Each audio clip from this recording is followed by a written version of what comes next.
see what I see?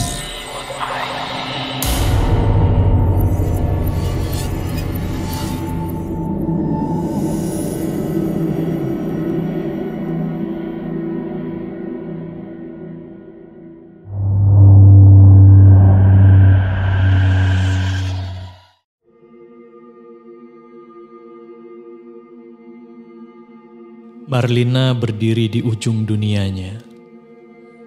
Tubuhnya menjulang setinggi 183 cm. Sedikit bungkuk, seolah memikul beban hidup yang tidak pernah ringan. Giginya tak rata, menjorok ke depan, dan matanya tak simetris. Satu lebih besar dari yang lain, menyimpan luka yang disembunyikan. Tatapan sinis dan bisik-bisik orang bukan hal baru baginya. Wajahnya membuat teman sulit didapat. Sebagai anak sulung dari 5 bersaudara, tanpa ayah dan ibu, ya mereka telah tiada. Bahkan ia merawat nenek yang sakit-sakitan. Marlina hanya lulusan SMA tanpa kesempatan kuliah. Hidup dari pekerjaan yang apapun halal. Sekedar menyambung nafas. Dan ini kisahnya, dirajut dari benang nyata kehidupannya.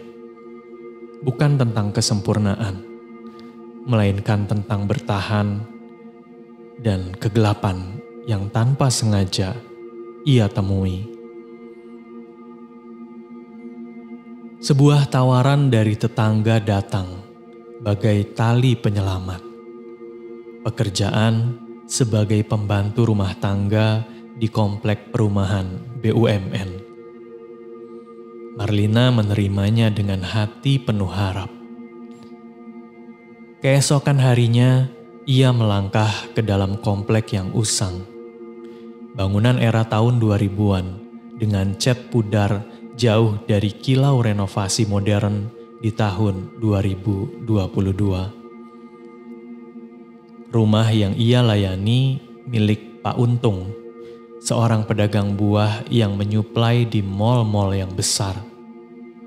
Rumah itu hidup dengan deru truk dan mobil pick-up yang datang setiap hari, mengangkut buah dari berbagai kota. Istri Pak Untung, sebut saja Bu Untung, bekerja di BUMN. Sementara kedua anak mereka, Aji dan Abu, membantu bisnis ayahnya. Semuanya tampak biasa, keluarga yang baik, tetangga yang ramah, dan pekerja yang datang silih berganti. Namun, di balik hiruk-pikuk itu, ada rahasia yang mengintai. Sebuah ruangan terpisah dari rumah utama. Terkunci rapat. Dilarang dimasuki oleh Marlina dan pekerja lainnya. Awalnya ia tak mempedulikannya. Hanya menjalani tugasnya dengan tekun. Tapi, malam demi malam, suara aneh merayap dari ruangan itu. Ada suara rintihan pelan, tangisan yang terseduh, jeritan yang dipendam.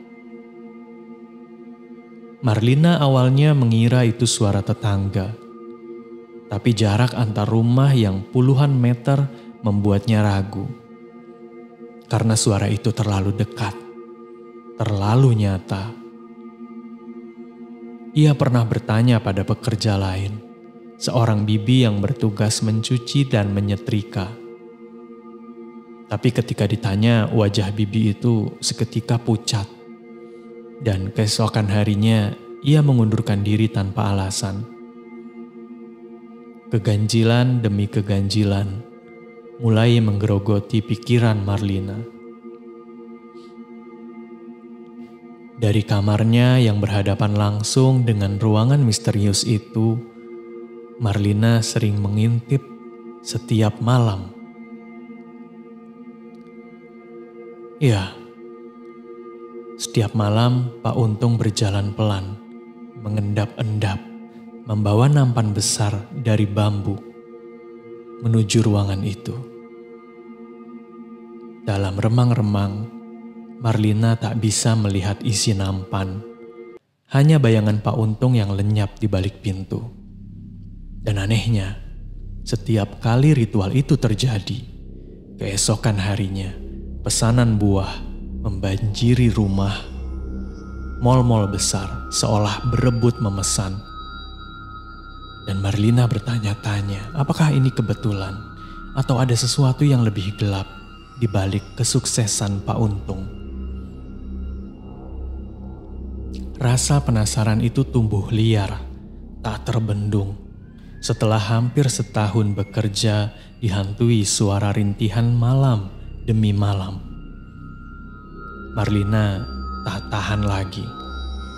Suatu siang, saat gerimis membasahi komplek, rumah itu sepi. Pak Untung dan kedua anaknya baru berangkat mengantar buah. Ibu Untung kembali ke kantor usai makan siang. Dan bibi pencuci belum datang. Marlina melihat kesempatan. Ia mendekati ruangan terlarang, mencoba mengintip lewat jendela. Tapi gorden merah tebal menghalangi pandangan. Lubang angin di dinding terlalu tinggi, bahkan untuk tubuhnya yang menjulang. Dengan hati berdebar, ia menyusun peti buah. Tetapi tetap tak cukup, hingga ia akhirnya menemukan tangga lipat tersembunyi di belakang mobil tua Pak Untung yang tak pernah dipakai. Dengan tangga itu, Marlina naik. Jantungnya berdetak kencang bercampur dengan rasa takut dan penasaran. Baru satu undakan tangga. Suara klakson mobil mengejutkannya.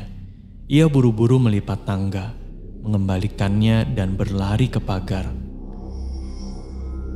Pak Untung dan anak-anaknya pulang lebih cepat dari biasanya. Marlina mengatur nafas, mencoba terlihat biasa saja, berpura-pura baru keluar dari kamar mandi, meski keringat membasahi dahinya. Malam itu, Pak Untung kembali ke ruangan misterius. Kali ini nampannya tampak lebih berat, hingga ia harus mengganjal pintu dengan kaki. Sekilas, Marlina menangkap kilau hijau terang dari dalam, entah hordeng atau lampu atau sesuatu yang lebih mengerikan. Malam itu, suara rintihan diganti dengan desisan aneh. Seperti bisikan minta tolong yang terdistorsi. Kegelisahan Marlina memuncak. Keesokan harinya, yang mana itu adalah hari Sabtu, Pak Untung dan keluarganya berencana melihat rumah baru mereka. Marlina menolak ikut, berbohong bahwa ia tak ingin meninggalkan bibi pencuci sendirian, padahal bibi itu libur akhir pekan. Begitu keluarga itu pergi, Marlina mengunci pagar, mengambil lagi tangga lipat, dan mendirikannya kembali. Kali ini ia tak peduli jika tangga itu patah di bawah beban tubuhnya. Matahari mulai bersinar hangat, cukup terang untuk melihat segalanya. Dengan hati-hati, ia menaiki tangga, undakan demi undakan, mengintip lewat lubang angin. Di dalam kamar itu ada lukisan besar, samar, hanya menampakkan lautan biru dan selendang hijau yang berkilau. Di lantai, nampan bambu berisi bunga-bunga layu. Dan sesuatu yang mengerikan. Kepala sapi raksasa Matanya kosong. Bau anyir darah yang menyengat. Udara dingin menusuk tulang, meski matahari bersinar di luar. Dan tiba-tiba, desisan aneh mengisi ruangan. Berdesis seperti ular raksasa yang merayap. Marlina merinding. Lidahnya yang cadel berulang kali menyebut takbir. Allahu Akbar. Ia melihatnya, sesuatu yang tak masuk akal. Dari dalam lukisan, sebuah sosok muncul. Wanita cantik dengan wajah pucat, pakaiannya berkilau hijau seperti sisik. Tapi dari pinggang ke bawah, bukan manusia, melainkan ular, bersisik dan meliuk-liuk. Sosok itu berdiri terbalik. Kepalanya menyentuh langit-langit. Matanya menyala hijau. Mendesis dengan suara yang membuat darah Marlina membeku. Kau seharusnya tak berada di sini. Sosok itu berbisik mendesis. Padahal mulutnya tak bergerak. Marlina menjerit dari dalam hati, turun dengan kaki gemetar, hampir jatuh. Tangga ia kembalikan, pintu pagar ia kunci rumahnya ia sembunyikan di bawah keset seperti biasa. Tanpa menoleh ia melompat pagar tetangga, berlari keluar komplek, tak peduli jika Pak Untung kembali. Ketakutan yang mencengkeramnya terasa lebih dari sekedar manusiawi. Itu seperti kutukan yang menempel pada kulitnya. Dengan sisa uang yang dimilikinya, malam itu juga Marlina mengajak nenek dan adik-adiknya pindah dari kontrakan. Ia tak menjawab pertanyaan mereka, hanya meminta mereka percaya. Ketakutan itu terlalu nyata dan terlalu dalam. Ia khawatir tetangga yang menawarkan pekerjaan itu akan membocorkan keberadaannya pada Pak Untung. Tapi di lubuk hatinya, ia merasa lega, seolah baru lolos dari cengkeraman maut. Tahun 2020, kabarnya komplek BUMN direnovasi. Pak Untung dan keluarganya sudah tak tinggal lagi di sana. Tapi suatu sore, setelah belasan tahun tak kembali, Marlina melintasi komplek itu dengan mengendarai sepeda.